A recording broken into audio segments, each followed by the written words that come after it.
Now here's an example of using something as a table or a stool or something like that, using your knee. This one just isn't as strong as this one. Look at how, like I said, I see the person writing. This person is moving right now in my head. Here's an example of gestural characters that all just by using a variety of shapes. Each one of these you feel like you've seen before. And all they are, literally, look, this one's a ball with like an S-shaped type looking thing, but why does it feel like I've seen that person already? And same with every single, I can point to every single one of these, and there's just this fluidity, this energy that happens between all of them. I love how wide the pants get here, and then they can get so thin here. The lean on this guy here. Right, resting, putting all his weight on his cane. Here's a example of a profile where this person's just sitting straight up and the person's standing behind and they're taking a photo. You can tell, right? But which one feels more natural to you? To me, this feels like, yeah, we caught a moment in time. This person's resting. Look at the knee. This line's indicating a knee. He's kind of leaning on this chair. The knee's compensating for the weight shift. This leg's stretching out. Hey, it's just alive.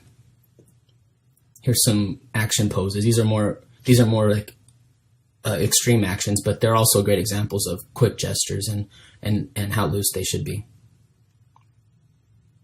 Give you a second to look at those for a little bit. I love that one. Yeah. And this is a perfect way to study character design at an early stage, because this keeps you from focusing on details. This forces you to look at the big picture.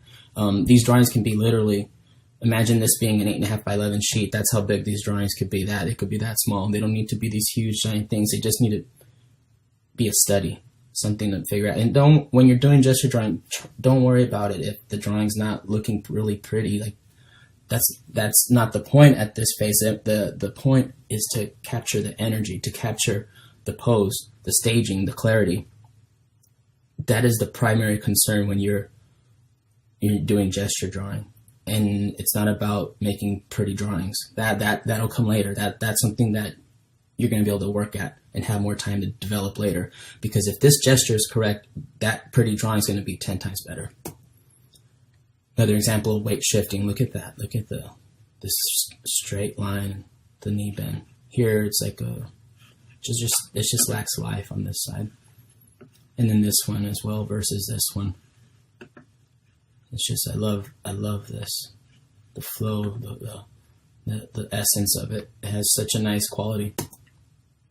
Here's a great example of how gesture actually translates into caricature. So what here is on the top, this is the actual person swinging a golf club and the movement and what it actually looks like. And even this person's alive, right? But I don't see any life here. To me, I just see poses that are caught in a still frame. And then you look here, right? Look at how he holds the golf club compared to that, right? Just look at that. And then look at this guy taking a swing. Do you see his foot lifting up? Nope, not at all. And this is a cartoonist taking the liberty of the pose and breaking it so much where it's almost like not even believable. Like this person's, if this was really a real person, I mean, you're falling over, but that is exactly it. Because that gesture is so right, you don't question it. Look at how broke that leg is. And then when he goes to smack it, I mean, look at that swing, that follow through. There's just so much life in each one of these. And it's fantastic. It's a beautiful thing to see, because that's exactly how this stuff translates into this stuff. You take this, you don't copy it, you get the energy of it, the essence of it. Like this line of action, you just really pull that club back like this. And you could do things like this where you lift up the leg. If that's what feels right, it feels like you want your momentum to lift that leg, then give it a shot. See how it holds up in a gesture.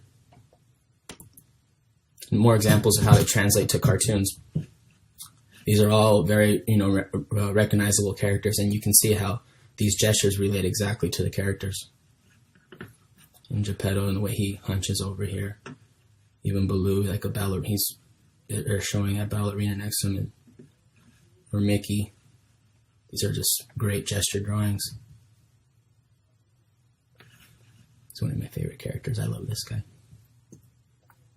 And some other great gestures, and this is actually an animation, but like just look at the posing of this character. I mean, like how amazing. Like you get it. Like he's running at the same time as he's trying to get a shirt on, and he's getting dressed, and he's just like, look at that way that neck stretches up. And all this is through gesture drawing. This is through studying acting. That's how this, it gets figured out. And then you break it down pose by pose, frame by frame. These are all key poses for this animation that was done. And the key poses are the main poses for every scene. Once you get the key pose figured out, the rest of it kind of falls in between. The great thing about this stuff, though, is each one of these could be a character design, like on a page, on a still image. Like I could show, so instead of just showing my character just standing there, like if that was the only thing I had to do if I was designing this character, how much more life does this have versus that, right? And look at this, and you could put this character in all these poses, and all because you thought of it how it was acting, not just standing there, or how it was interacting with other characters. It just gives you a whole treasure, complete area where you can just pick for days. If you just study that, you it just can give you idea after idea of what your character needs to be doing. I love how pushed this guy is, and you can see the essence of this gesture still through here. The nice lean right here with that. Right here, this is the pushed. All the weight being pressed onto this elbow is like right here how it locks. Same thing.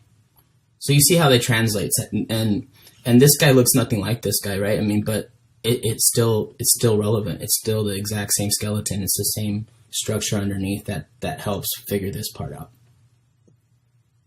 Here's Medusa from The Rescuers, and I love every single one of these poses. Like this is amazing, right? These poses, every single one has so much life, so much energy. The acting, I mean, this is all about good acting.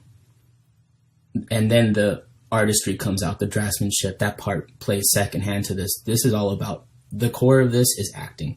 Acting to gesture, and then gesture to rough shapes and playing out the design at that point. But the foundation of this is the acting.